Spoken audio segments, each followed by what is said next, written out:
Well, hello, everybody. Welcome back to Aquarius Rising Africa. And yay, Simone again with me tonight for part two of the whole Epstein scenario, call it that, that we were speaking about last week. And suddenly, whoop, everyone disappeared. Yeah, interesting when we have these technology glitches. And guys, guess what? I am in for more storms. Hmm. So, literally 2 minutes before I logged on to connect with Simone, started raining. So, we have more massive storm warnings here on the garden route. So, please just keep us in your prayers. I like to see this as more a clearing out process than anything else. So, but before we go any further, I want to just actually do the weekly schedule. So, for those of you who didn't catch it last night, Tiffany Anderson, so many Andersons on Arrow at the moment. We have Guy Anderson, Tiffany Anderson, Simone Anderson. Wonderful. Tiffany spoke about weather manipulation. She used to work for one of the companies that did this cloud seeding and the mosquito poisoning and stuff like that. It is a mind boggle to listen to her. So, for those of you who have not caught that show, please do and share and share and share and share. That is information we all need to know, and straight from the horse's mouth, somebody that is actually working at these companies and that make. Let me just see.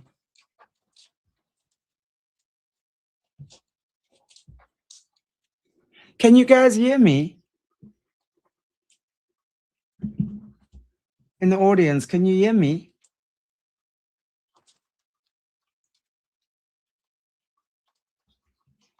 I just want to make sure that you guys can hear me. Okay, yeah, because Simona can't hear me. So I just want to check maybe Simona. I'm not sure what's going on there, but hang on, I'm just going to carry on. Okay, talking about the schedule. Okay, and then of course tonight, Simone with Epstein. And then tomorrow morning, 10 o'clock Central Africa time, Rachel Vaughan and her brother Andrew McIntyre again from Australia. Guys, this is real. It's the first time Andrew's actually blowing the whistle with his very active survivor sister, Rachel. And it's amazing. And Rachel Vaughan is no stranger to the Australian survivor community. It's really amazing how the two of them started regaining memories. And of course, the horrific ordeal they had with their father. So join us for that. And then, of course, we have a reruns with Jessie. She's still away this week, but will be back next week. And then, of course, Solutions with Shanti, the Protection Patterning series. Please join for that because that's really such important information, especially when we're listening to so many of the survivors speak. It really is about repatterning your nervous system, understanding your own protection patterns, and very simply repatterning your own nervous system. That is truly how we get out of the matrix by doing that. That's how we save ourselves, in my opinion. And it works. Thursday night, Dr. Dennis Carroll. So join us for that. We're talking about vampires and werewolves and weird things like that we always do every second Thursday. So definitely get your tea and your chai for that one. And then, yes, join us for Drop In with Shanti on Friday. I'm going to be doing one of the docu-series. We're going to be looking into Sweden with Drop In, as well as Ericsson and Lord of the Rings. So very interesting stuff we're going to be checking out there. And then, of course, Sherry Sweeney, not Sweeney, will be on Friday evening. She was on with Jerry Marzinski a few times once, and I've had her on before. Very, very amazing advocate for mental health, and also battled with intrusive thoughts and has since done amazing stuff in healing from that and helping a lot of others do the same. And then, of course, we have the Sunday loop. Okie dokie, everybody. Let me just get this off because Grandma can see again. So I just want to make sure that Simone can hear me. Doesn't seem like it. Oh dear. Simone? Seem to be having a problem with some sound here.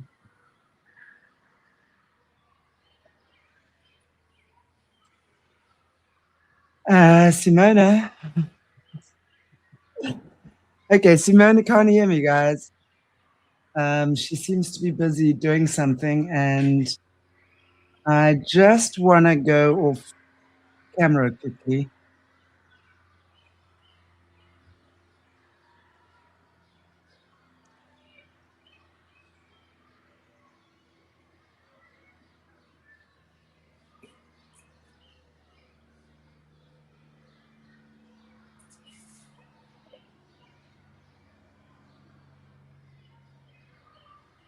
Are you back? Can you hear me? Simona? Can you hear me? I can hear you. Yes. Go ahead. I can hear you. I can't hear you. Talk. I can hear you. Can you guys, because the chat can hear me. Can you guys hear Simona when she talks?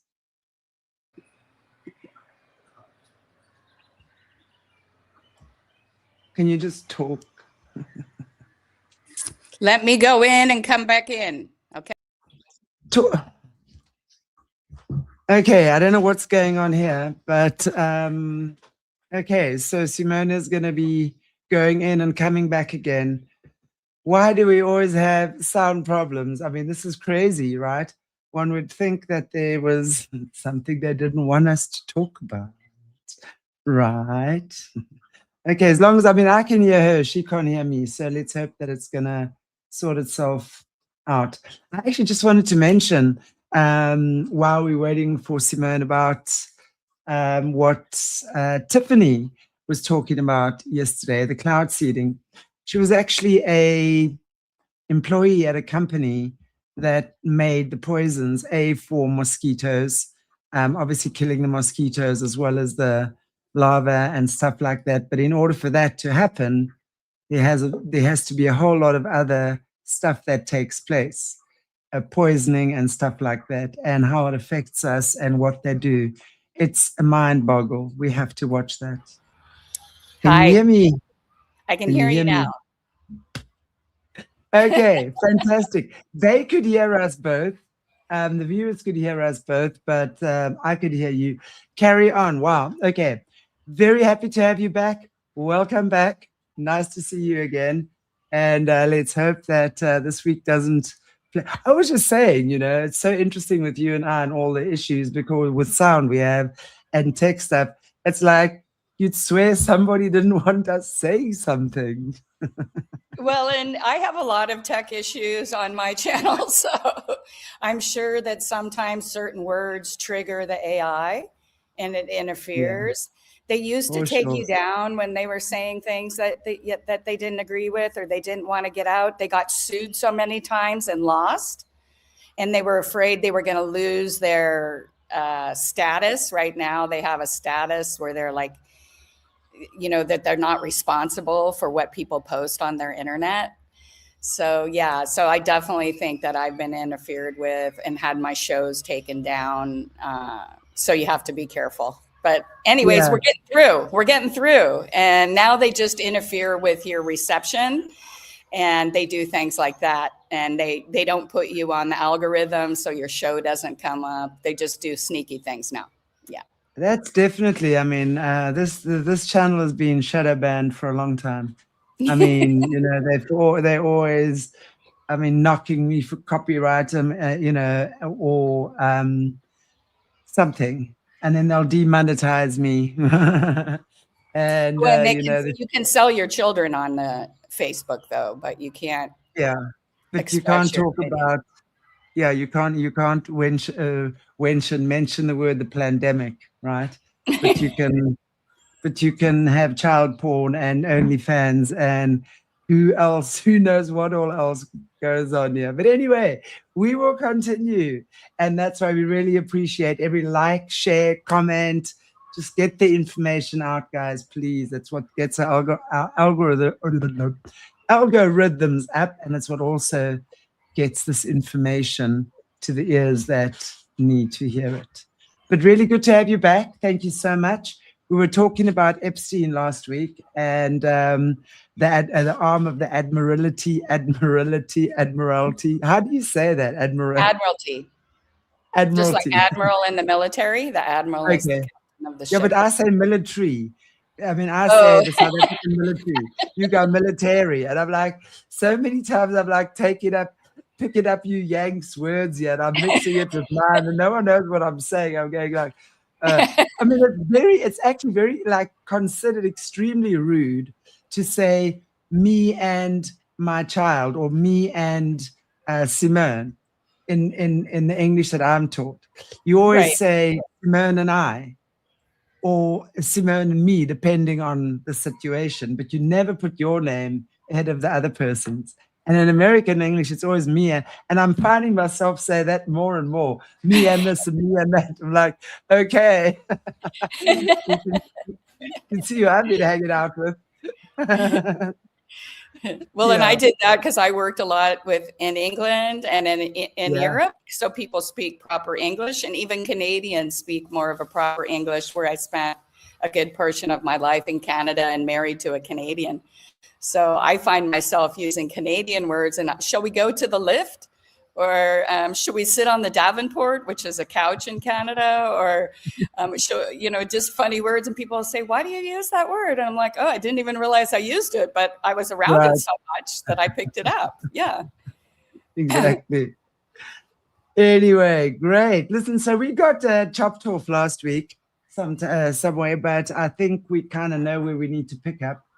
So yeah, I'm going to hand over to you to tell us more Okay. about Epstein and what's the nuts and the bolts behind it, because by now we understand, as much as what Epstein's name has been flown around, and yes, he was an absolute pervert and a El Sicko, and I'm sure probably orchestrated a lot of stuff, but in my opinion, was really just the face, because he was, as we discussed behind the scenes, such a pervert, right? So they used him. It's like Cecil John Rhodes in Africa. He was so gross in the UK, that's why they sent him to Africa, so he could just be gross here. It's like the same thing with Epstein, right?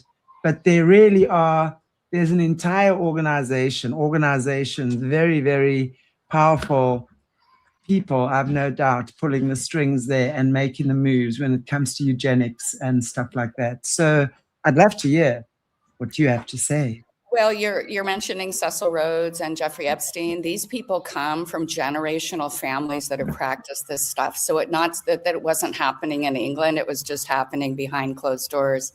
Oh yeah. And for instance, Epstein's family goes back 1,000 years. His name Epstein is actually taken after his family changed their names 15 or 20 times in the last 1,000 years to escape the history of their family, because they were child traffickers since over 1,000 years. You can take their family line, go back in their names. They finally ended up in Epstein, Germany, after they were driven out of the Ukraine and that area there. And they changed their name to Epstein. And within 10 years, that became and still is the hub of child trafficking in Europe today. So again, none of these things just happened overnight. And so last time we were talking about who Jeffrey Epstein really was, who Ghislaine Maxwell really was, and who her father was a triple agent spy who dealt with Russia, the US, England, France. He was just this massive spy.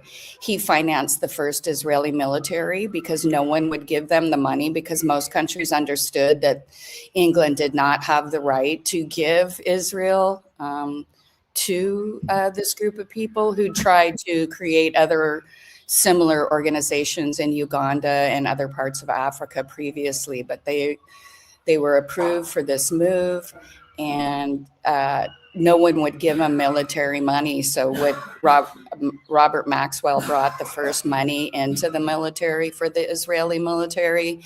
And since that time, every government in the world gives Israel about $35,000 per person a year. That's just what the United States gives them. So this is accomplished by ignoring the rights of American citizens or citizens of England or the other countries that are being robbed, and their money is being taken. That's more money than most people get on Social Security here. We're giving to a foreign country that is working against us. Israel has its nuclear facility because they stole it from us. And then when Kennedy found out, they killed him. And this is a pretty popular story. How did they... Let's talk about that if you don't mind, because I know that's come up previously. I don't know with you, but I've heard that. How did they steal that nuclear facility, and how did and that would then directly be linked to what you're saying, to Kennedy's death? Can we talk about that for a minute? Okay, so the Israeli, after they got the power again, they had the British City of London system. A lot of people want to blame the Israelis for the spy system, but it's really the City of London and the ancient Roman system, which of course Jewish people have been, captured throughout history. The Bible is about the battle between the Romans and the Jews and groups of people. Of course, every race in history has done atrocities to other races. This isn't particularly picking anybody out. But Robert Maxwell was an agent of the crown. He denied he was Jewish until he was 40. And hence his name Maxwell, which isn't his real name. And if you go back, in their real name when they lived in the Eastern Bloc was Oswald. So does that name ring a bell? Yes, Lee Harvey. Yes, Oswald. And there was other Oswald assassins related to that. So that's kind of an interesting story. I happen to know the girlfriend of Lee Harvey Oswald. I'm actually interviewing her after this show. I'm interviewing Judith Baker. She's gonna be on here as well, yeah. So I did ask her about that, and she was unaware of just, Oswald is a common name. Just because you have that name doesn't mean that you're related to that family. So it is interesting that you can see that these people have been long time infiltrated into the intelligence agencies worldwide. And one of the reasons they got it is because, they were blackmailing our leaders. But what had happened, a lot of people don't realize the connection to Hitler and Israel, and the connection to how that was a lot of Jewish people who were involved in the Third Reich. And so when they got caught, they went down to Israel, and a lot of the spies were extracted through Project Paperclip, and thousands, tens of thousands to hundreds of thousands of people. The Germans lost the war, but the Nazi Party did not. They were extracted by nations all over the world, and they were put in place. And so that's what happened with Ghislaine Maxwell's father. He came out of World War II. They financed the Israeli army, and since that time, they've been the military enforcement arm of the Vatican system, which is the Federal Reserve financial system. So it all leads back to the... Are you saying, when you say they're the military arm for the Vatican, are you saying that's Mossad?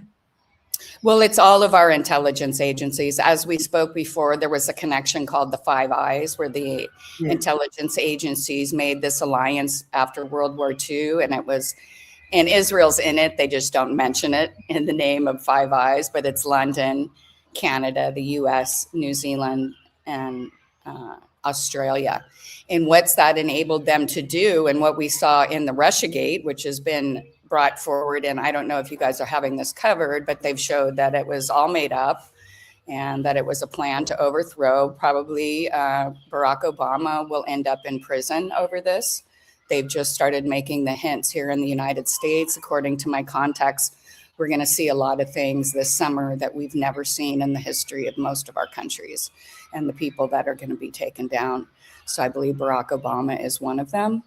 And he himself was put through university by the Crown Prince of Saudi Arabia. He was raised by a Sufi, and Sufi are the radical Muslim, the Kabbalists of the Islamic faith. And so that's why he constantly refused to admit what his true faith was, because he was brought up and in the Islamic faith, and he was later educated by the King of Saudi Arabia, which had a plan to overthrow the United States. So these things go way deeper. They couldn't have Donald Trump stepping in. Unfortunately, I see that there's a lot of things that I'm really supporting that are going on. But in reality, I think the public's being played in a lot of ways. So that's another show. But again, when you talk about them being the enforcement arm, they put people make a deal with the devil. If you've ever worked in Hollywood, every major star, every major rock person has lost somebody close to them right before they achieve success. We were talking about this in the last show. It causes a sacrifice. You make the sacrifice, and then you get the fame and you get the money. And then one day they come to you and they tell you what you're going to need to do. And a lot of people don't want to do it, so they have to be forced and blackmailed. And this is the way that throughout history, the court, it's the military industrial complex and the priest class that has always controlled society. And they have frequently committed atrocities on their own monarchies and their own leaders to fulfill this 3,000-year-old system, which is really the birth certificate admiralty law system, where you get governments to pledge their populations as collateral for loans. And this usually happens after they've caused a war to create this situation. So they slowly get everything. Here in the United States, $100 that my great grandparents had in 1930 is now worth 99.9% less, because they've literally taken everything through the fiat currency system by issuing money off a printing press that's backed by nothing. And they've trapped the whole world into this system. And the final glitch in this system is when the US went off the gold standard, and even Switzerland went off the gold standard, where all of these banks are headquartered, because Vatican is Switzerland is New Swabia, right? Mm-hmm. Same place they call down in Antarctica New Swabia, because they're the Nazis there, right? And the Catholic Church. Yeah. And Switzerland is a neutral papal state. That's why we can have world wars. They're in the center of Europe and nobody ever hits them, because they own the banking systems that are causing the wars in the first place and financing the wars in the first place. Yes. I'm so in agreement with that. And it's so amazing. I hope I kind of explained what the system was, so we can, and people are like, oh, well, how do you know all this stuff? Look, there's plenty of history out there for you to go review. You can go to the Rothschilds' own archives and you can pull down a lot of the information, because what they do as part of their system is they have to tell us they're doing it. And if we don't push back, we consent. And that's why the world's in this situation, because people, the average person, no longer takes responsibility for the world they live in or the society that they live in. They've handed all the power over predominantly to unelected psychopaths. And that's why the world is where it is today. So I kind of wanted to get started. We explained the Five Eyes situation and how this spy system was literally what took down Donald Trump. You could see the Five Eyes in Britain creating a false dossier, passing it to the United States government, and then using foreign intelligence to bring down the sitting president, who is challenging the financial banking system right now, and who actually took the Federal Reserve back under the US government instead of the foreign government when he was in office last time. And this is really their huge problem with him. If Trump does something good, I'm like, great, he's doing something good. There are military operations around the world. Every day you can look up seeing children and child trafficking rings being broken up. So I will give him kudos for that, because he's the one that's giving the military the okay to do that, because the military cannot move without the chief executive's orders. So history tells us that Robert Maxwell's success came from the Promise software designed with technology stolen by Israel from the United States. This computer program provided a backdoor into worldwide intelligence agency systems, giving Israel leverage over most countries' politicians, industry leaders, judges, presidents, military operations, and our ruling class. According to insiders like Menashe in his testimony in July of 2020, not just government secrets either. Personal data of politicians, military leaders, CEOs, and anybody else on the planet that they want to look into. Menashe is a longtime intelligence counterpart of Maxwell's, saying Maxwell was murdered by the Mossad because he was trying to use information generated from the Promise software against Israel. The Mossad had refused to bail out his companies that were in financial trouble. So Robert Maxwell was trying to blackmail the blackmailers. So in retrospect, this may not have been the greatest idea. The United States Attorney General was William Barr during the Promise software theft. And yes, that's the former US Attorney General under Presidents Bush Sr., Bush Jr., and Trump. Barr's Department of Justice investigation went nowhere. No political backlash by the USA for the theft of the Israeli from the United States by the Israeli intelligence. And conversely, funding to Israel increased after the theft of the Promise software program because it was the perfect tool that they needed to blackmail and extort people worldwide. So Maxwell's media empire, and I was actually working in the city of London during this time, so I remember this story. It was a pretty big news story, got a lot of attention, and the employees of them lost all their pensions. They never did get that money back. So where did the money go, and who benefited from Robert Maxwell's death? And where did Epstein's money that to date has no recognizable source come from? Was Robert Maxwell really one of the world's wealthiest men, or just another con artist employed by an intelligence agency and disposed of when he became a threat? Just like Epstein and now Ghislaine. Were the British authorities on the verge of arresting Maxwell when he was found dead? Or was he spirited back to Israel to live out his life as a retired Mossad agent to avoid answering for the failed business ventures and massive theft in England? Israel does not allow extradition for crimes committed in other countries by its citizens. And Israel will deny this, but maybe they've extradited a few people that were giving them problems in Israel. But generally, especially pedophiles, are harbored and kept safe in Israel to this day. So now Maxwell's protege was Jeffrey Epstein. Maxwell gave Epstein a start in the intelligence business in Israel in the late 1970s. According to Menashe's interview, Robert Maxwell had been working on Epstein's behalf to find an assignment. Eventually, Maxwell found a project for Epstein. His job was to compromise President Bill Clinton. And just on a side note, today Hillary Clinton denies ever even meeting Jeffrey Epstein. There's extensive records that show she went on private jets to his island. And he is also the person that funded the Clinton Foundation. So she apparently never met the person who raised hundreds of millions of dollars to build her library. His job was to compromise Bill Clinton. The Mossad felt he was an unknown, that he may not be controllable as president. Mossad thought that Clinton might do something crazy like President Carter and try to make peace in the Middle East. Menashe was in favor of peace with Palestine, but Israeli leaders were not, because their long-term intention was to take Palestine. Maxwell was involved with the international arms deal Adnan Khashoggi, internationally known as the biggest weapons dealer of the time. Maxwell worked with him to launder funds and supply weapons. How could politicians steal the foreign aid and weapons and then they would resell them elsewhere if the Palestinian issue was resolved? And people have to understand that Iran-Contra and the Palestinian issue has been a massive cash grab on behalf of Israel and on behalf of countries that are pouring money into Israel. It's being laundered and then stolen. How could they topple Iraq?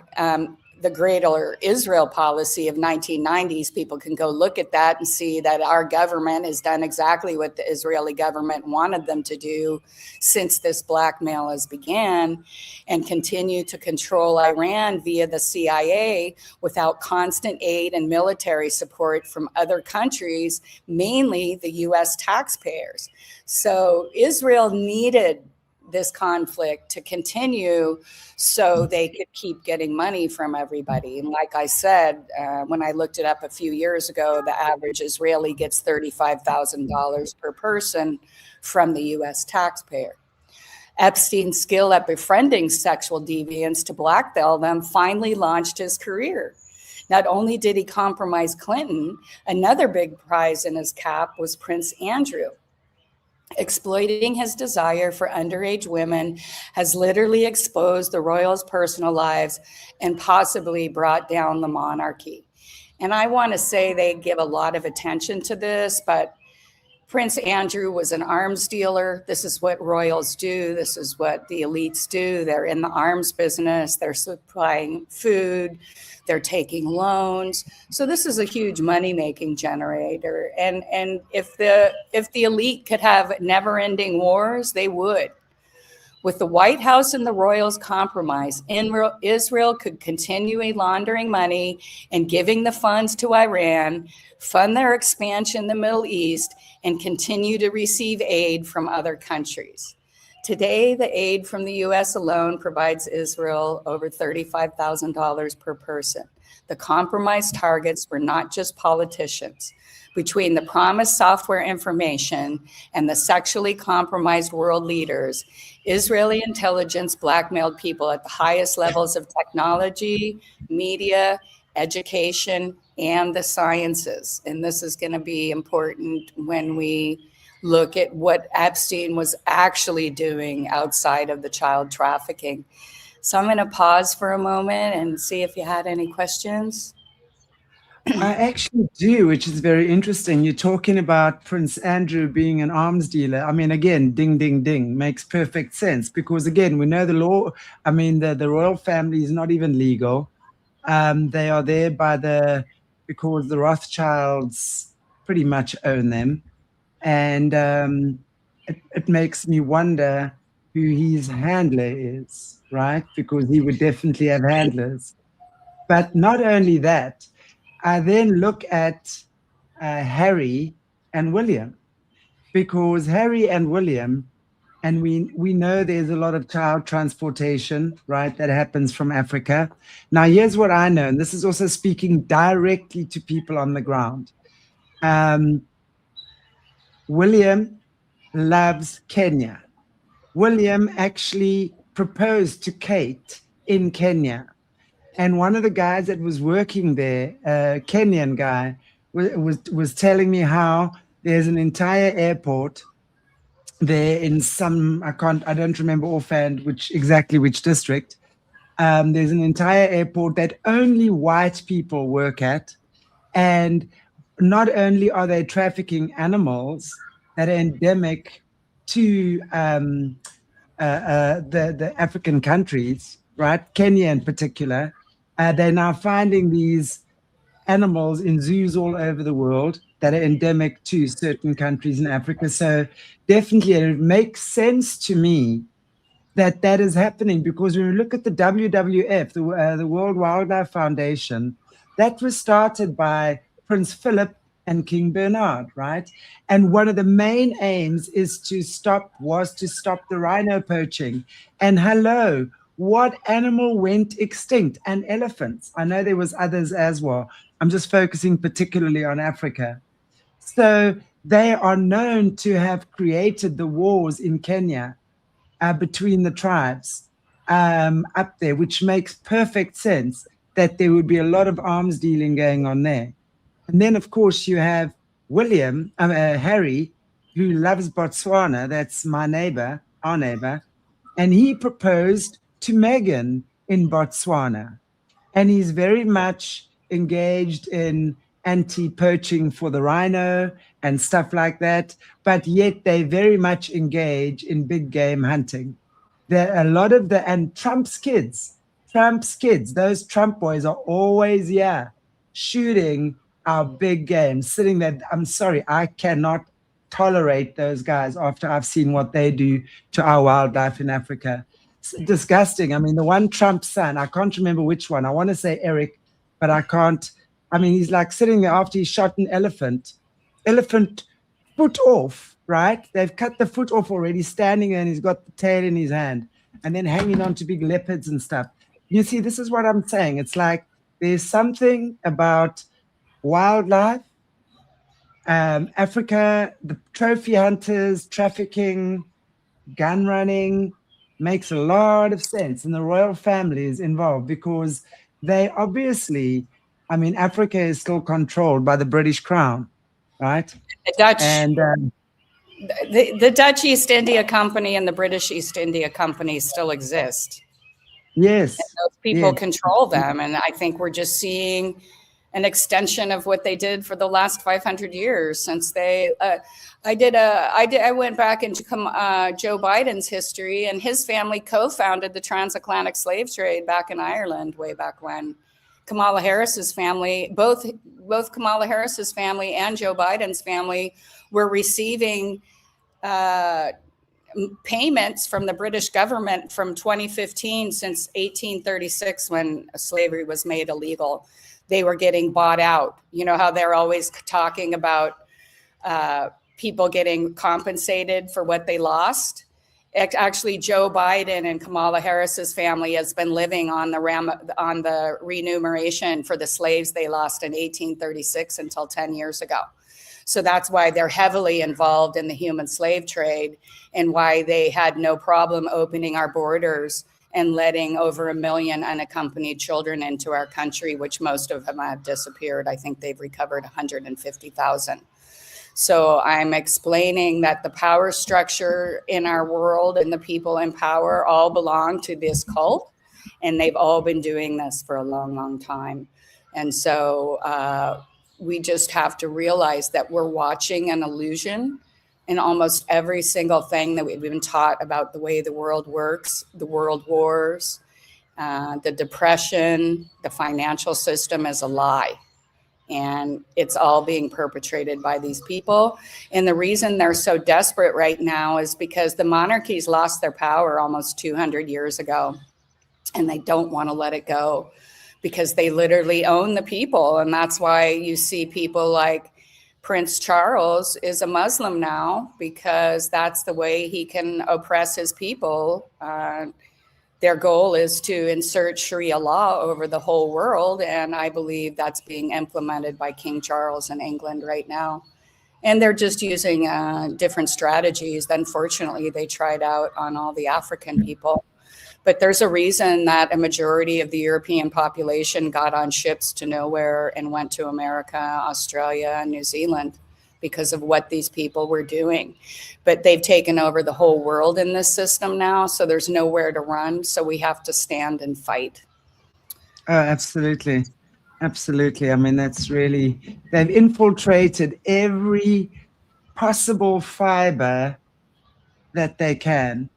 But, you know, I mean, all we have to do is be aware of it. And we've got to be aware of their tactics and how they do it. And we've just got to, you know, this is what I really believe Jesus was saying when he said, turn the other cheek. You turn the other cheek, you don't give it energy. Focus on what you want and what builds. Focus on building what works for us or you and your community, not what you don't want. Don't fight what you don't want because you give it energy. That's how they gather their leash. And it's interesting, Sharon Linda Q, just on that topic. Thank you for this comment. Interesting about Kenya, they routinely chip newborn babies. Makes sense that Kenya's government opened their doors to that. Oh yeah, Kenya's been a biatch for the British the British Crown for the longest time. And you know what I just read? Now, this freaks me out. Bill Gates and friends have started mining in Africa. They've started buying mines in Africa. Do you know how that? I can't even talk about it. It's the first time I've actually verbalized that aloud. It's Well, so infuriating. with the communists taking over, they forced all the mining people out, so all the foreign companies left, and so then Bill Gates can go in and buy everything, all these developed mines that have just been abandoned for pennies on the dollar, and that's always the long-term effect, right? They plan hundreds of years in advance. I mean, it irritates me so much when I say to people, hey, I'm going to the grocery store. Do you need anything? And people can't even remember what they need at the grocery store. They've got to call you 5 times while you're at the market because they couldn't. Our attention span is so bad, right? Like, So bad. it must be getting old. Because things like that irritate me all of a sudden. And I'm just like, a majority of kids in school today can't read. They're just passing. Yeah, I believe that. Yes, absolutely. They're having to teach remedial math at Harvard right now because people in Harvard, our future doctors, can't add 1 and 1. Yeah. They've succeeded in dumbing the population down and fattening them up, right? So even if you're not stupid, you're carrying an extra 150 pounds around with you that you don't have energy, it creates all kinds of other health problems. And then, of course, you're on big pharma, right? Well, I mean, it's just crazy. It really is. Well, why don't we talk about Epstein going to Wall Street? Because you and we can get off on so many topics. And I really want to wrap this one up because I'm going to take a little break this summer. So I'd really like to give people the information about Epstein. Because once we see the things that are going to be happening over the next 3 to 6 months in the United States and Europe, what I'm telling you about Epstein is going to be really important because it's going to kind of help you connect the dots. So now Epstein goes to Wall Street. And after leaving the exclusive prep club as a teacher, Epstein went to work at Bear Stearns. And he'd been hired on at Bear Stearns by one of his former students' father.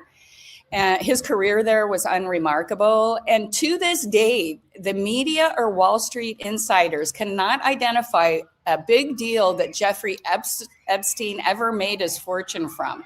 So again, it's like, where did the 600 million go from the pension fund in London of Robert Maxwell's? Jeffrey Epstein shows up a few years later in New York with about the same amount of money. No one ever can tell how he made it. There was a scandal when he was with the firm, though.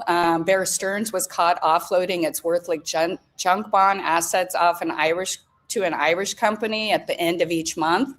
And I don't know if people are in international banking, but there's an island called Guernsey off the coast of Ireland, and that's where the British do a lot of their illegal settlements and banking. It's like a little banking mecca where they don't have to follow the rest of the rules of the British island. At the beginning of the next month, Bear Stearns bought the junk assets back. So this was a way of falsifying their books. Epstein took loans from Deutsche Bank. As of July 2020, Deutsche Bank is being sued by shareholders for their failure to screen business dealings with high net worth individuals before lending on non-recourse loans. And now a non-recourse loan is a loan that has no collateral. I'm not sure what they call it down in South Africa, so I'm just clarifying. So Jeffrey Epstein was getting these different loans with no collateral and, of course, never paying them back. Both the private fund manager at Deutsche Bank in Germany was found dead recently. And then in August of 2020, the Citibank Deutsche guy, the private banker, who was 51 years old and based in Los Angeles, he also committed suicide right before he was to be questioned by the FBI about the $25 million loan in private and business loans made to Epstein. And so Epstein is a party to the lawsuit from the Deutsche Bank shareholders. And I think they have settled that since I first wrote this a while ago. But again, they knew very well that they were laundering his human trafficking money. Again, Deutsche Bank is... There's no ways they didn't, in my opinion. It's like, even though they might not have screened him to see what he was about, of course they knew. They all know each other. Those guys all know each other. They just use that as Well, and cover they maybe. obviously have something on the banker, right? So they Mm. go to people Oh, that they've got information on and they say, hey, and literally one time I was in a meeting with this banker I knew from Toronto, and he'd paid off a guy years before on a different deal. And he used that to blackmail him to put money in the deal that we were working on. And I was just sitting there going, you know, I just happened to be there, and I don't think they knew if it went over my head or what. But this is really common. It's not that unusual, and that's why when they have bankers, they provide women for these guys so they can blackmail them when they go back. I mean, this is the oldest trick in the book, and and more, unfortunately, probably more than just women. That's the thing. I mean, if it was sure, just a woman, it would be fine, right? A hooker, it would be fine. children, it's other men, it's Yeah, orgies, it's drug use, it's yeah. whatever, right? If you've ever lived in I lived in Las Vegas for 8 years, and it really taught me about how low people can go. When you see the things and people who are getting married supposedly in a week, what they do when they come to Vegas, it really kind of made me, my eyes opened a lot wider to the way what people really do and how the world really works. And Now, what they're Robert, capable of, excuse me, and what they're capable of. especially when they think nobody's watching, right? Right. Sure. Okay. Now, Robert Maxwell was the mentor to Jeffrey Epstein, and Menashe explains that Robert Maxwell laundered money for the Israeli government. Menashe was introduced to Epstein by Robert Maxwell. Maxwell wanted Epstein to work with them on the Iran policy, and Menashe refused, believing Epstein was not smart enough to handle the job. And Menashe continued to see Epstein at Maxwell's office. So this was also testified in front of Congress. So everyone's like, oh, Epstein and Maxwell aren't Mossad. That's just blatant lies. I mean, there's proof. And Maxwell funded the first Israeli military. So obviously he's a military person. During the business relationship, Maxwell told Menashe he had hoped to marry his daughter to Epstein. And originally, Ghislaine dated Epstein, but later in the relation, he described her as his best friend. The romance did not flourish because Jeffrey was not into grown women, as worldwide media reports continue to report. They acted as a team, with Ghislaine overseeing his households, managing his staff, and procuring sexual partners for him. And now there's a super interesting book that kind of goes into detail about exactly what Ghislaine Maxwell was doing for Jeffrey Epstein. It's called Jeffrey Epstein Super Spy. It's like 500 pages. And I saw the extensive interview of the young girl who was kept from age 10 to age 30 by a Fortune 500 CEO. And she goes into great detail about his connections and how even Robert Maxwell was connected to Mata Hari, who was a spy, right? They always would write love letters back and forth, but love letters were code in the world wars for giving away military secrets, etc. So, again, I was saying, these go way back. So according to the victim's court pleadings, Ghislaine often joined in the sexual encounters, and predominantly the men, according to these, the reason they like young girls is because they're very boyish. That's why they like them prepubescent. And she was teaching them to use sexual toys on the men because they believe the true epiphany with God is via anal sex. So it's homosexual. They're just using the girls as kind of props. They generally prefer little boys. So she actively scouts children and young women and lures them into blackmail schemes by seducing them and forcing them to sleep with rich people, often with threats of harm or death. And these are the public statements of the victims. Victims claims each residence has every room wired, and a complete account of every guest visit is kept for later blackmail and extortion plots. And everyone from Barack Obama's personal chef to Jeffrey Epstein's personal chef has died. Apparently, they're one of the few pedophile people that happen to be at some of these events. But if you look into the deaths of the elite chefs over the last few years, quite a few of them have died. And they just reopened the case of the Obama's chef drowning because he was an avid swimmer. And the evidence just doesn't support the case that they've got. So, and of course, you know, Obama's always been a closet homosexual. So there's always been rumors that there was more going on between him and the chef than just a owner-employee relationship. An alleged victim claimant in the lawsuits recently stated to the media that Ghislaine was Geppetto and Epstein was a puppet like Pinocchio.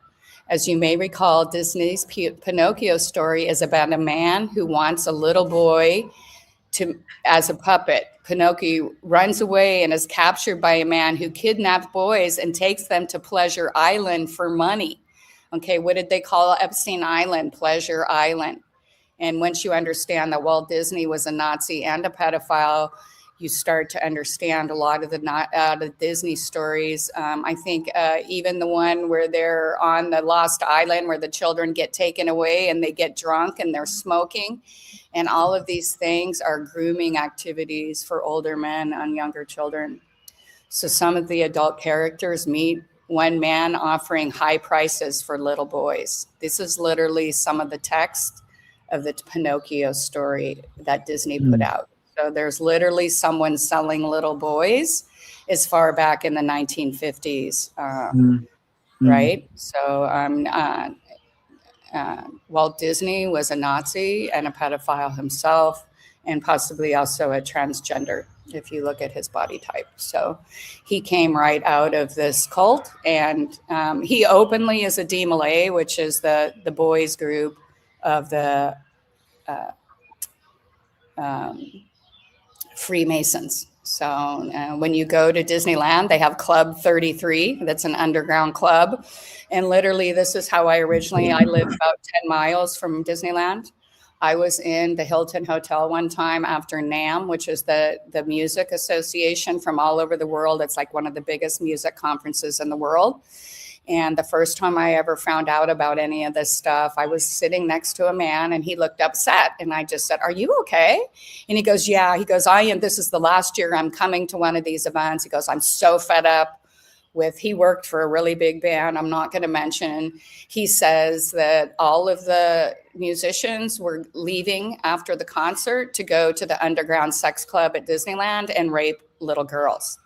So that's what led me down this path 10 years ago, is actually this conversation with a musician who was totally disgusted. And through that, I found out the dark, devious history of Walt Disney.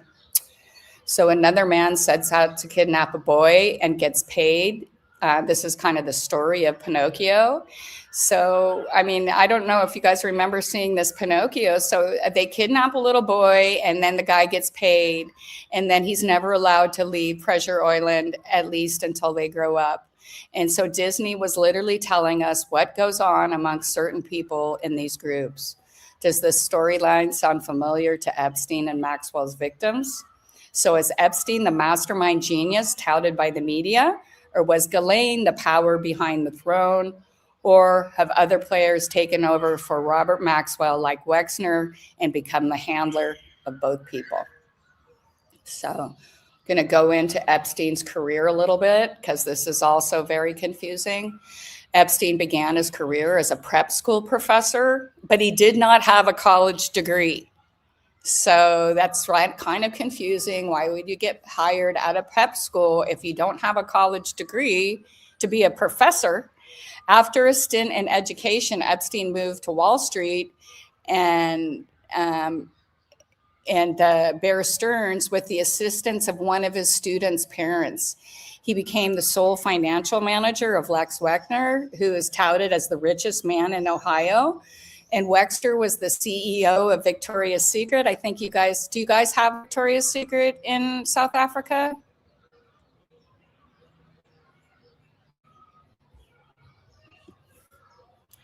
Yeah, can you hear me? Okay.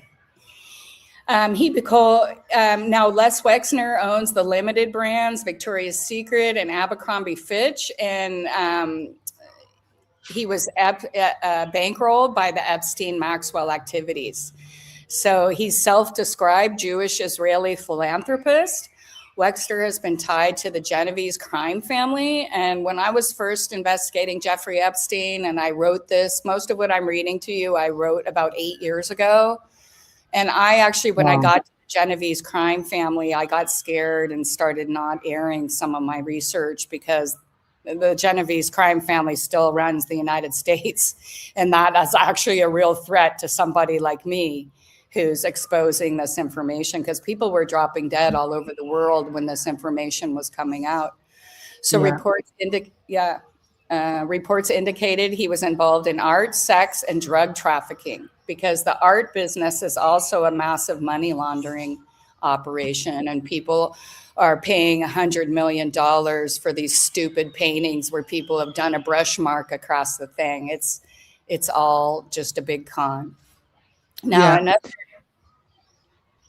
another interesting purchase was the CIA jets used to transport drugs and weapons during Iran-Contra operation. He reportedly bought them for shipping his projects. So these are Pan Am. Okay, so the Pan Am and the CIA, they have their own airlines today. They have a few, Sun, and I forget what the other one is, but the CIA literally owns their own private airlines. And they sold to Lex Wexner. Actually, Donald Trump has one too. They sold a lot of these Pan Am jets where they have this secret compartment and you can put people in them. And so that's when they were trafficking people in and using the clothing lines, in my opinion, to cover for what they were really bringing from the poor Asian countries, et cetera, most likely children. So Lex Wexner finally stepped down from his position as chairman of L Brands in May of 2020 after accusing Epstein of stealing millions from him during his time as a money manager. Basically, when Jeffrey Epstein arrived on the scene, Lex Wexner just signed all of his assets, including his homes, over to Jeffrey Epstein. Again, another evidence of a intelligence operation as opposed to a private person. Right? Because he didn't really own those things. He was put in place. Now he's just passing the power over. So Jean-Luc Brunel is another associate and known predator of underage girls who's been arrested in France for the same related crimes. In 2020, Jean-Luc Brunel was arrested in Paris as part of the Epstein investigation. According to the Paris prosecutors, Brunel is charged with assault, rape, and sexual harassment of various minors. And that was covered in the NBC News report in January of 2020, if anybody wants to look his arrest up.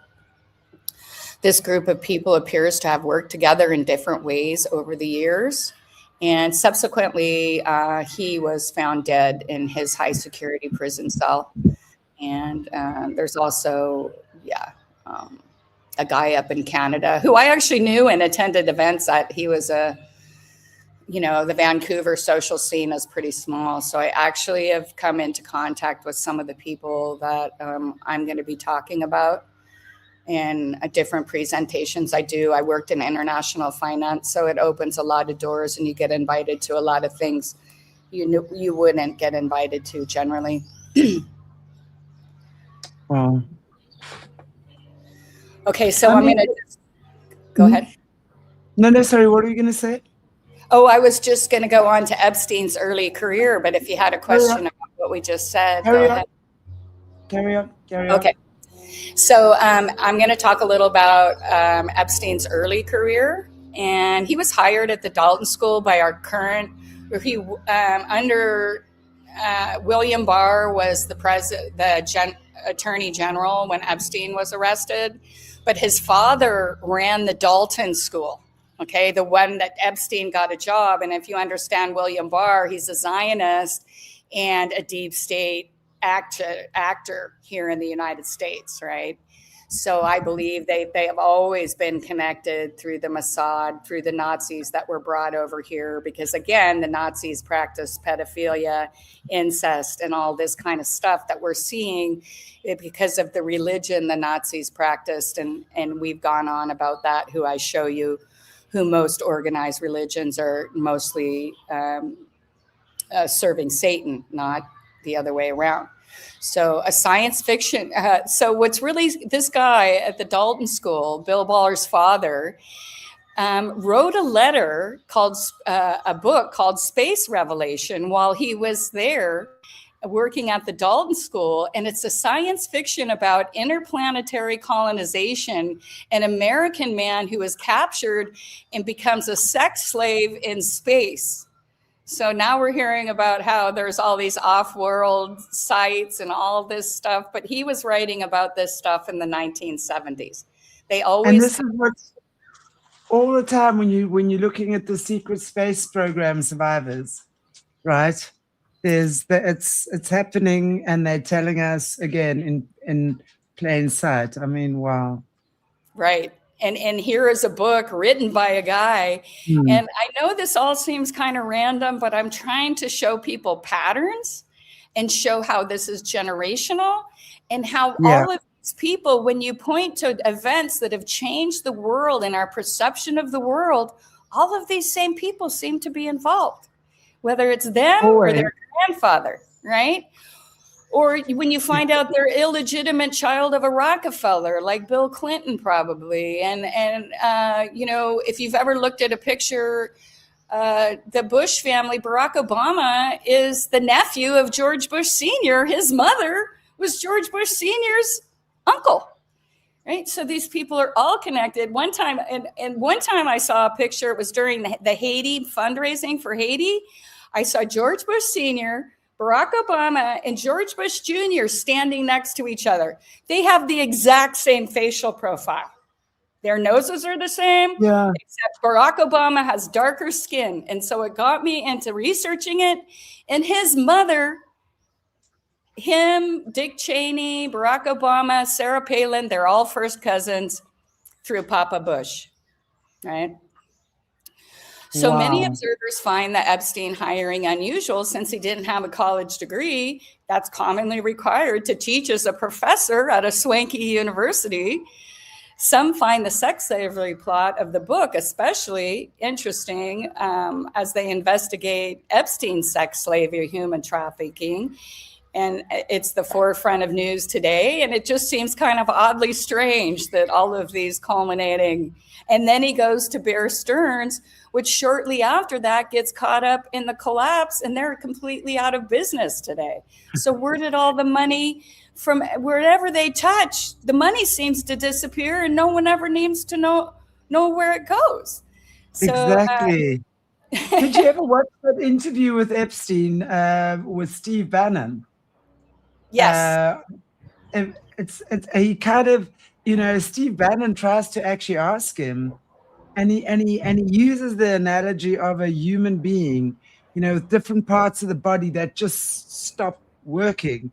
You don't know why that happened. I mean, I found that ridiculous because he wasn't answering anything, you know, when he was asking him like about Bear Stearns and stuff like that. Very, very interesting. I'm going to actually be at an event with Steve Bannon next month, so I'll ask him. Yeah. Okay, so very cool. I'm going to be at an event with RFK Jr. and Steve Bannon in Las Vegas mid-June. So maybe we'll do a live broadcast from there if they're allowing it. Okay, so years later, after all the things that we explained, there's been no progress prosecuting anyone for the Maxwell Iran-Contra and Promise software scandals during the Reagan and Clinton administration. But then you find out that Bill Barr was active in that, right? And so it just keeps coming back to the same people. So Jeffrey Epstein, I think this shows you right here, is definitely an agent. Everything I said doesn't make any sense to an average person. Wexner is the only client Epstein had, and the origin of his money remains a mystery. No one in Wall Street can identify the deals where Epstein made his money or the hedge fund he claimed to manage. One of the few business schemes Epstein is linked to was the Tower financial crisis. And Epstein had met Hoffenberg through the UK arms dealer Doug Scalise. This was not so complicated Ponzi scheme that landed the other partner, Hoffenberg, in jail. They had they had defrauded investors for $475 million. Not only did they falsify the book with fake assets, Tower Financial did pie in the sky deals like trying to buy Pan Am Airlines. Again, trying to buy Pan Am Airlines, but ending up with a bunch of these airplanes that had secret compartments that are known to be used by child traffickers. The original partner in the Tower Financial served jail time. On his release, he had to be removed by police, claiming Epstein had stolen the funds and he wanted his cut. So, and if you notice, all of these companies that he did these deals with, including Victoria's Secret is bankrupt now. Nobody will buy it. Nobody will touch it. It's been for sale for years. But you notice everything they touch ends up bankrupt and nobody knows where the money went. Continued pattern. Wow. So I'm going to talk a little bit about Epstein's arrests. He was arrested and served time, work release, where he left jail daily to work from his home office for soliciting underage girls. Now,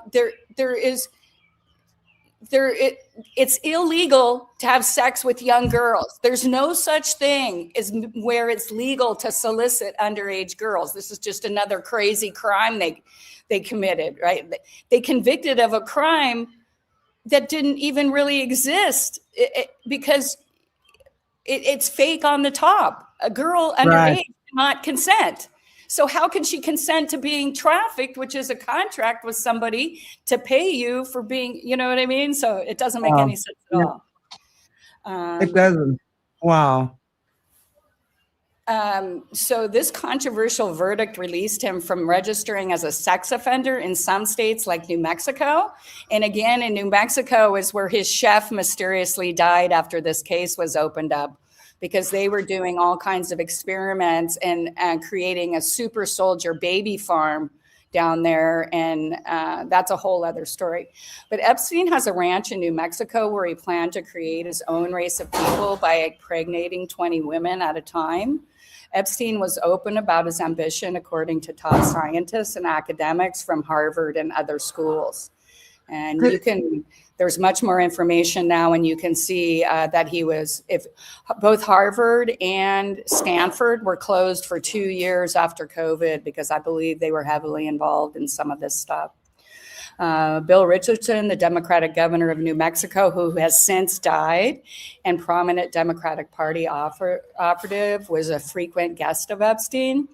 And New Mexico is a state where the type of plea Epstein had in 2008, Florida case does not require registration of a sex offender. So you can move to New Mexico and not have to register. Richardson has close ties to the Clintons, having been active in both the presidential campaigns and the Clinton administration. And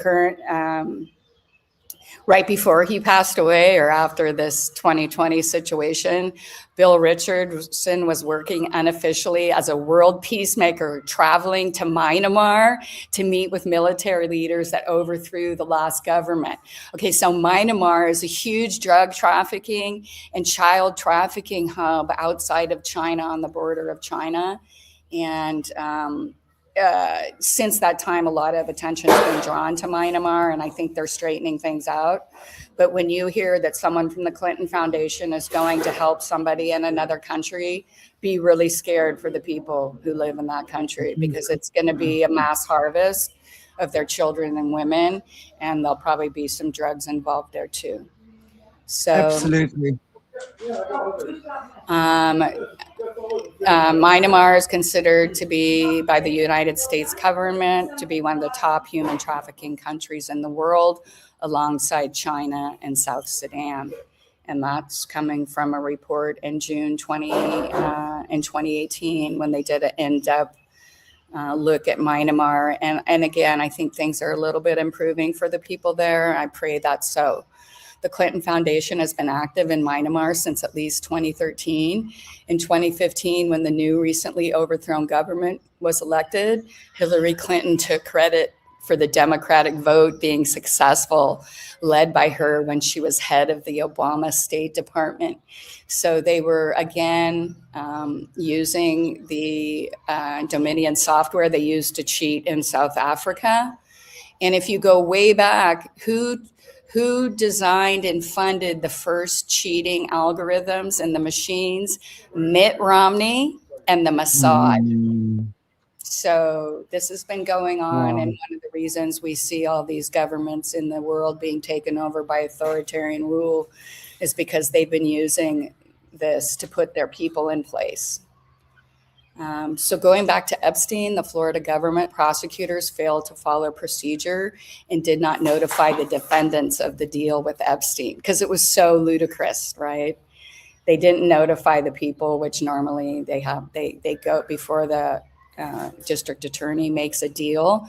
They go to the people who were harmed and they say, okay, is this okay with you? Because they're supposed to be protecting those people. So this sentence caused public outcry from victims and observers alike. In fact, the book Filthy Rich, the first nonfiction book written by James Patterson, he's a famous CIA spy writer. I'm pretty sure he's probably famous in South Africa. He's a resident of Palm Beach, and he explores the events of the first Epstein case, considering the evidence and reduction of the original charges. Even a more interesting sentence and punishment, Secretary Acosta, formerly a prosecutor of the Epstein for the state of Florida, had to resign from his position in the Trump administration when years later this dirty deal was exposed to the public. So he was literally at a high level. The guy who did the deal with Epstein was put in, but his defense was that he was told that Epstein was above his pay grade, implying that he was protected by the government. And his public statements as his resignation understanding is that Epstein was protected by intelligence agencies. And he even said that in his resignation letter. So even stranger, Epstein set up a special company for the Palm Beach Police Department, and then he deposited a large sum, around $150,000 of money, to cover his extra security costs. I mean, are you kidding me? Since when does a criminal set up a separate entity to openly pay money to the police department to protect them? Because he was literally having hookers come all day while he was at his house, in and out while he was home doing his work study. People who were watching him could see the girls coming in and out, right? So medical research. And the court case was not strange enough. Epstein was financing medical research at Harvard, where he had an office. He co-founded the Clinton Foundation, and he had an obsession with living forever and creating his own race. And he was welcome in any boardroom in America, drawing room, and royal palace, even after he received a lenient jail sentence on a work release program when he was caught soliciting underage women in 2008. And again, we call that rape here. We don't call it soliciting underage women, right? Right. Who is But I this? think, but their laws that they live, you know, they kind of got their own rules, you know, considering that to them we are the goyim, and it's like farming sheep. So you can do what you want with your sheep and your cattle and your pigs, right? So they kind of have that, I think. And also when you look at the maritime law, and this is something that shocked me horrifically, with an interview I did with Rachel Vaughan, where literally raping a baby is the same. It's considered like with their law, like it's considered the same as bestiality. So it's legal. It's not considered something illegal. Oh, right. And if you know these people, they literally, Nancy Pelosi is the Speaker of our House, or was. She would not, because they've been caught murdering these young children. So they were trying to pass a law for proactive abortion up to 1 year after the child was alive. And when confronted about it, she wouldn't deny it or say that she thought it was wrong, because they're trying to create, like here in the States, a bunch of the Democratic, especially the Democratic Party, have been caught with young boys. And so they just have, since it's been in transition, they just changed the law. So now it's 15. So those guys aren't going to get in trouble. Right? Because, you know, people came forward when they were older and understood that they'd been, you know, like maybe when they were young, they usually pick on poor kids, kids without fathers, you know, parents who are absent. There's kind of a pattern once you look into it. So who is this guy? Why would Lex Wexner hand over the management of his fortune to Epstein with his record? And why did he put his New York City house in Epstein's name? But wait, Epstein was the financial mastermind and backer of modeling agencies and human trafficking operations worldwide. Or was he simply a con man who had the intelligence agencies found useful and then disposed of or smuggled out when someone had to be sacrificed to calm the public? And I personally think this is it. And I actually have some high-level contacts in New York. And one woman I know, her husband was a massive criminal attorney in the day, and he handled the mafia cases. And she told me about a month after Epstein died that he'd been extracted and he was living openly in Israel. And over the last month, they've come up with a lot of pictures of Jeffrey Epstein in Israel. So that's been spread on the independent media. So I don't think this story's over. It's very convenient for everyone involved that his death prevented many civil and criminal investigations from proceeding. In fact, the judge in one case with Virginia Roberts claims to have been trafficked by Epstein, has ruled she has to destroy any of the evidence she has relating to the lawsuits. So the judge, Virginia, this lady subsequently was found dead, right? But when she was fighting this, when I originally wrote this, after they went to court, she was forced to destroy the evidence after they threw the case out. So this is highly unusual. Again, we can see blackmail. Literally, I live in an area in Northern California where the government has like a lot of veterans homes. Like all these rural areas have these rehab centers and stuff, and the county gets money for that. And they definitely they want to bring these things into your areas and have it normalized.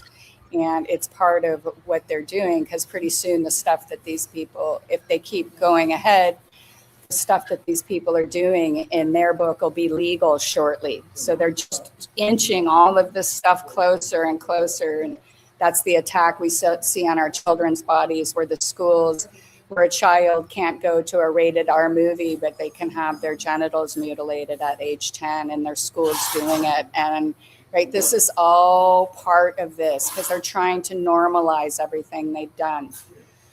So now Epstein had homes in New York, Palm Beach, Paris, New Mexico, along with a fleet of jets and even a helicopter.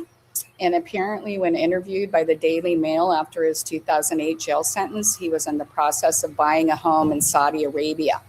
And now also the reports, because he also had a Saudi passport. And again, remember I was telling you how the Saudi prince had a plan to overthrow the United States.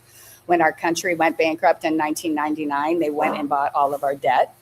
So Jeffrey Epstein had a Saudi passport. And so although Israel and Saudi act like they're enemies, they're actually both led by Khazarians who are all related somehow. Yes. And yes, it was Arabia. The Sauds are Khazarians who came from somewhere else and captured that area. So the same interview reports Epstein managed money for a few select clients. And Epstein claims he often flew to Russia to advise Putin. So again, what is he advising Putin? Maxwell was talking to, who was the guy, I want to say, the Russian guy that was in the 50s and 60s. Kachenko? No. Right. And Yeah. So this is kind of a repeating pattern. It just moves around. And that's what I like to show people is the patterns and the people. They just go to different places and they repeatedly do the same thing. And so this is really interesting. While they were making a big deal of destroying Jeffrey Epstein Island, Little St. James, Jeffrey Epstein and the Crown Prince of Saudi Arabia were building another island just like it called Big St. James, and they were doing exactly the same thing with the underground systems, the torture chambers, etc. Right? So right as we were supposedly fixing this problem, they were building a identical situation on an island 50 miles from there. And if you ever look at the Epstein Island picture, and you guys, well, I don't know if you guys have the Ellen show in South Africa, but yeah. Ellen, I believe, is also part of this system. And if you Gross, look at yeah. the poster on her wall of her show, it's Epstein Island. Yes. She was also gifted the gorilla by her wife, I think Portia de Rossi, gifted the gorilla sanctuary in Rwanda. So that's hers. Now you got to know what they do with those primates. And then I've actually done a deep dive on that, by the way. And you look at all the patrons, they are all zoo owners, zookeepers, and you see all those zoos with all the gorillas and stuff that have been trafficked. And we are pretty much, they are protected species in Africa, actually, because of all of this stuff. But it just shows you. Oh no, she is horrific. I can't deal with Ellen. No. Well, and the Dalai Lama, like when I worked in Hollywood on and off. I'm native Californian. So when you would go into people's offices, before Donald Trump ran for president, every single person had a picture or two pictures of themselves. I was literally in the night Donald Trump won. I was in Beverly Hills. No one was talking in the restaurants. And I'm like, what is going on? I couldn't figure out what it was. But they knew this was coming down, and this has been coming down. You can agree with Trump or not agree with Trump, but this has all been coming down, and all the people involved in this. If you go down the list of people on Epstein Island and you go to the people that were acting completely insane about Trump running for president, okay, he's going to be president for 4 years. Elect somebody new the next time, right? Right? But if you go down that list, they are all on it. I'm telling you, every single one of them that was just acting completely insane for no reason, right? Everyone knows that Hollywood's full of liberals. That's fine, right? That's like, they're artists, whatever. But the insanity, right? The complete insanity. And why was the British crown involved trying to take them down? Because the crimes of the British monarchy and all of the things that you're pointing out right now. And exactly. I think there's more, I think there's a bigger reason that they're in the United States than anybody's talking about. Absolutely. So I know we probably need to wrap up soon because it's getting kind of long. So let me just finish this one part and then we'll wrap up and we'll take up next Tuesday. Yeah. Again, this is just getting, I hope that it's interesting to people and that they're kind of being able to put it all together and why I'm bringing all these random things into our discussions. So again, they were building a Grand St. James to continue their blackmail operations. They did not even miss by a beat. And if you'll notice, one of the first things Trump did when he became president is he went to Saudi Arabia and he collapsed the monarchy of Saudi Arabia. The father passed all 33 of his heirs and gave it to his grandson, who is now making reforms. And so did you know that Epstein claims he was the co-founder of the Clinton Foundation? If you go on TV today, Hillary Clinton will be not denying that she even knows him, but apparently he founded her foundation. So they probably met. If you look at the smuggled out Lolita Express was the airplane that they took to Pedophile Island. If you look at the logs that were smuggled out 8 or 9 years ago, they show Hillary Clinton repeatedly on those logs. And if you've ever seen the video of supposedly her and Uba Abedin murdering a little girl, that's also at Jeffrey Epstein's island. So that was something that went around on the dark web for years. And I've never been able to watch that. I can't. I'm sorry. No, I can't watch stuff like that either, but I have know people who did watch it and they just told me, and I just can't. It takes a lot of energy to talk about these things and challenge everybody, and you have to have your own self-protection sometimes, and seeing things visually really bothers me. I don't even watch scary parts in movies. I close my eyes or I walk out of the room because I don't want that ugliness inside my head. So absolutely, I'm the same. I know it goes on. My mind is graphic enough. I understand. I don't want to see anything or anyone being tortured. No. So in Obama spent time on the island too. And so below is a quote from a letter written in 2007 by Epstein's attorney, Alan Dershowitz. So I'm pretty sure you guys know who he is. He's a big Harvard attorney. He's always on the news. He was a regular guest of Epstein, both on the island and in his home in New York. Mr. Epstein was part of an original group that conceived the Clinton Global Initiative, which is described as a project bringing together a community of global leaders to devise and implement innovative solutions to some of the world's most pressing challenges. It focuses on this initiative, includes poverty, climate change, global health, and religious and ethnic conflicts. So supposedly that's what the Clinton Foundation, no one's ever been able to find any money the Clinton Foundation gave to anybody. If they do, it's really tiny amounts. And that's been a big scandal here in the States because no one can ever find the money the Clintons, they were supposedly almost bankrupt when they left the White House, and now they have homes and private jets and et cetera. So if you've ever heard Hillary Clinton go on about how they were bankrupt when they left the White House, and because she got caught trying to steal a bunch of the furniture in China, and the government had to go take it back. No way. Yeah. That's so skanky. They're the only few people whose the government was ever forced to go back and demand the stuff from the White House. Wow. That's so wild. And so I guess that Epstein and Clinton's focus on poverty must have been the perfect front for human trafficking organizations.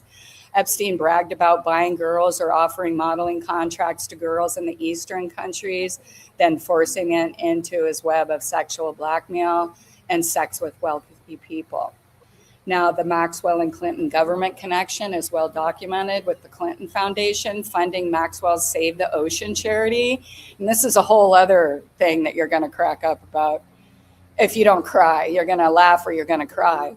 Hillary Clinton's State Department hired Alexander Gerasi, Ghislaine Maxwell's nephew, a recent college graduate, to be chief of staff for Middle Eastern policy from 2009 to 2013. And his responsibilities included with dealing with the Arab Spring. If you remember, we abandoned the people there and let them get killed in the streets after promising to help them. The Friends of Libya and Friends of the Syrian people. And Friends of the Syrian people, if you know what they did when they knocked off Gaddafi, they sold his gold reserves and his weapons caches, and then they used it to illegally invade Syria. So I don't know if that was really part of helping. I don't know what strategy these people were working on when they were trying to help the people in Syria. So Epstein office walls host photos of Saudi Prince Mohammed bin Salman and the Arab Emirate Prince Mohammed bin Zayed. Prince bin Salman was arrested along with many of the Saudi royal family members in 2017.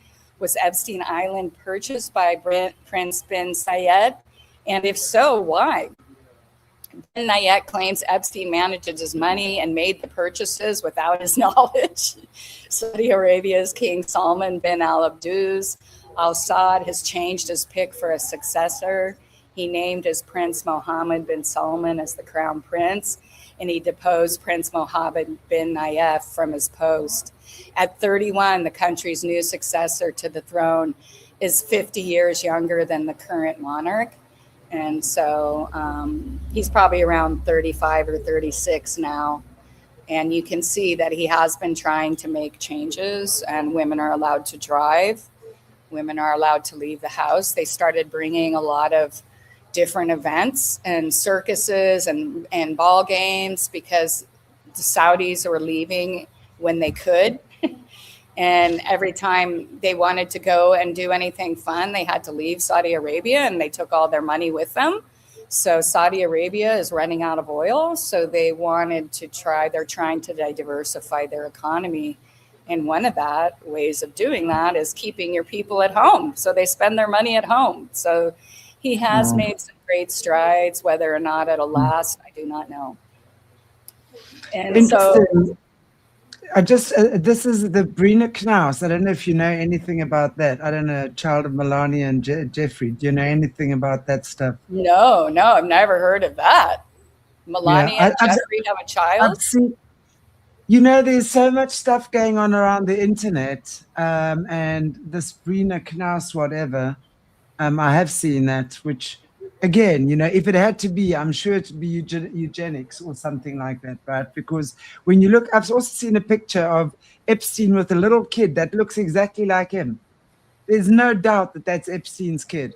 Whether it's they were running breeding programs, and this is how they raise all of their children. This is the elite of China have hundreds of surrogate children here in California, thousands if you add it all up, because they're going to raise them in the MK Ultra mind control program, and then they're going to implant them in our society, and they're going to use them to finish bringing down the Western world. And so this super soldier thing isn't anything new. Genghis Khan, they say Genghis Khan was related to 20% of his population through marriages, rape, victory, intermarriage, because he was worried. And I personally believe that today we live in Genghis Khan's master plan, right? He was a Khazarian Turk, right? They always say, oh, he was Mongolian, and they always have him like he looks Asian. He was a Khazar. He was a Turk. Now, he may have had a slight look of Asian, of a Mongol, but so again, I spent a lot of time reviewing the documents that he had written towards the end of his life, and it was all about succession and how was he going to keep the power, and he didn't feel like any of his sons could handle it, so he came up with all these complex strategies. And I believe that we're still living. And if you go to the original documents that show who took over our financial system, one of the names is Khan. So someday I'll do that on the show, and I'll show how the United States was taken over and how the American reserve dollar was the point of the three world war. It's also, I believe we have, and I've been at war since Trump took office, and the first time, and that we've been at a non-kinetic war, meaning they've been using all things like media, mind control, all of those things. But over the last few years, we can see that it's gone kinetic. And kinetic just means that there's actual contact and that we're actually fighting the wars. So we're in a much bigger time in history than most people believe. But that's the reason I started my channel a few years ago, to explain to people the structure and the system. And in fact, we are at war, and it's not you in South Africa against me in America. It's us against them. Exactly. It's all of us against them. It's not exactly. Because every country in the world has been infiltrated by this system, and through marriage and through banking ties and through murdering the real royal lines of the earth, who were caretakers of the humanity, who were the ones who were set, apart to be our leaders. Those people have all been taken out. And a lot of people believe, we have the monkey gene, so the Anunnaki we were really dumb and they made us smarter. No, we were really smart and much highly more elevated creatures. Yeah. And through time, drugs, war, diseducation, we become who we are today. And we still have the spark inside of us, but it's been attacked from every different way. And we have to reignite it. You know, this I think is the challenge, is that if you're alive and if you're a human, that spark is alive within you. And Yes. It really just needs to be reignited with the passion of what life is truly about, the things that make you happy, connecting with each Yes. other, connecting with loved ones, connecting with animals, connecting with nature. The things that they've taught us are irrelevant. Art, drawing, creativity is the most important thing you can do right now. They've taught us creativity is dumb. It's like cutting off your one arm, right? And then, yeah, you can operate without it, but you're not going to have that full effect or of what it is to have two arms, right? So you cut off a source of flow. You have to. This is what keeps us. This is what regenerates us. It's that simple. It's shutting off the numb down, right? Yes. And we have to start feeling again. We have to start facing the things we've ignored. We have to, and it's to do the work is not always easy. It's never easy, but it's the only way. The only way out is to go within, for 100% sure. Well, and that's what they blocked us from. You know, everything's group think. You know, it's like nobody can think independently anymore. Everybody's in a group think. Like, and someone will say, "Oh, I don't know if I can say that on your show." And I'm like, "You can say whatever you want on my show." Exactly. If I wanted to listen to myself talk, which I, apparently do, but you can come on my show and say anything you want, whether it disagrees with me or not. The show's about you and what you think. Exactly. And it's about information. Yeah. Yeah. And it's information, right? Because I think, and it's such a time of discernment. My God, there is so much nonsense out there. And we really have to be more discerning. Guys, seriously, if you want to watch my patent protection series on Solutions with Shanti. It really is about repatterning your nervous system. Because when you repattern your nervous system, in other words, come back to who you truly are, you're out of the matrix. This is where I say Jesus taught us how to save ourselves. Yes. So we are now needing to access that deep knowledge that Jesus himself had to access when he was on earth, because he said, what I can do, you can do better. He taught us. He was the initiator, the leader of showing us how to do this. And honestly, and that's what a lot of people don't understand. The corruption separated us from God. Exactly. Right? Exactly. And so what they did was block our pineal gland, which was our connect. Like you look at any ancient, like from the ding, ding, ding. Yeah, like the Delphi. I used to live in Greece, and there was this famous Delphi, and when you would ever look at any image of her, she had like the pineal gland. It was going up into the right, and so when you look at old imagery, and of course when you talk. People like Ghislaine Maxwell and Jeffrey Epstein and these people who devour the children, they're taking that and devouring it. They're taking the chemical made from that. So it's more than we realize. And I guess, I find out new things every day and have to challenge. People are like, how are you so sure about some of the things you say? I'm like, hey, well, I'm open to change if you can show me. But when you've spent your whole life thinking, this is crazy, this doesn't even make sense, why does this happen, why do people think that way, and then you finally get answers, you're so open to it because it just makes so many things click into space, into place, right? And you're just like, oh. Okay, well, you know what, I've got a dash, I've got another interview coming up, and there's people that moved into the picnic area, so I don't want to be bothering them. No, it's absolutely time in the country. Are we seeing you next week again? Yeah, I'll see you next week, and I'll try. And this is kind of a really long. Are you guys interested in this stuff? Do we want to continue? Yeah. Okay. Oh hell yeah! Oh hell yeah! So no, that's very cool. And I've also got a few of your people you referred to me that I'll be chatting to this week as well. And yeah, we're going to be chatting to exactly Lee Harvey Oswald. Well, You got right, what you're I'm going to be saying. talking to her too. And you know, I have another contact. I think you might. He's the head of the International Tribunal for Crimes of Church and State. You know who I'm talking about? He's No, a I don't know his Canadian name. defrocked minister who's Wow. exposed the. Yeah, I think you would really. They've just held the word court. They've indicted the Pope, several cardinals. They've recently arrested one of the people who was indicted and convicted.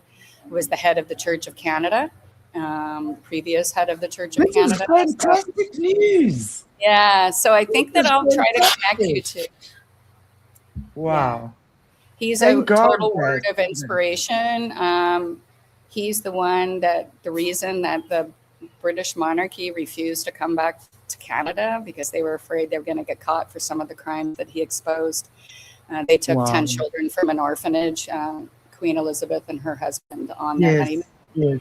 And the children never returned, and that they were finally trying it in the Canadian courts, and the guy who was the only witness committed suicide right before he was supposed to go in. So obviously he was killed by somebody. Yeah.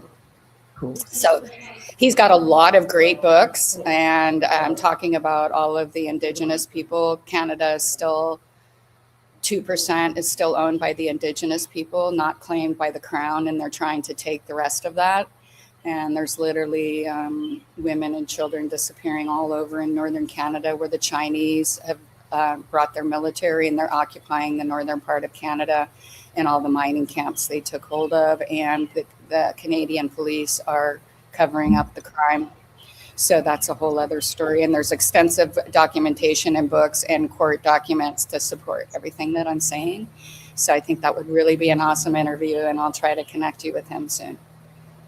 Absolutely. I mean, this is fantastic. And especially for Canada, because Canada, Australia, and Africa have been really brutalized by the British Crown, and America, actually, and America. The country of Canada is in serious trouble. The Canadians live in the Kool-Aid, and it is very, very difficult to discuss anything or break through to them. And it's very frustrating to watch educated, successful people, just letting their country collapse. Exactly. The guy that is running the country now is a total agent of the City of London. He does not care about the Canadian people. He didn't even live in Canada for the last 10 years. So. So those are all the stories. There's so much to talk about. It's great being with you guys. So happy that you're home and everything. Everybody's getting back to normal there in South America. South Africa. We're in for another, starting tonight, we're in for another heavy 200 millimeters of rain. That's more than the last time. So hold thumbs for us, guys. All right. Well, thank you, everyone. Thank you so much, Simone. Really, really appreciate you. Look forward to seeing you next week. And thank you for your sort of roundup of fantastic guests that you're sharing with our channel, and you're going to hear it here on Arrow first, because wow, really got some cool guests lined up, all exposing this type of stuff, guys. So awesome. Watch the schedule, watch the space. We've got some really, really big bombs going to be dropping, and not the ugly bombs, like truth bombs. All right. Love you guys. Thank you so much, Simona. Thank you. I appreciate you very much. We'll see you next week. Okay, guys. And God bless you too. And all Simona's details are in the description area below. And you guys can catch her on her shows, check her out. And of course, you get on Arrow every week for the next little while on Tuesday evenings or mornings for you. I will see you tomorrow morning, Wednesday, 10 o'clock my time, Central Africa time. We've got Australia talking about the atrocities happening there as well. Knowledge is power. Shedding light on these disgusting issues is exactly what gets them to be exposed. Thanks, everybody. Take good care of yourselves. Mwah.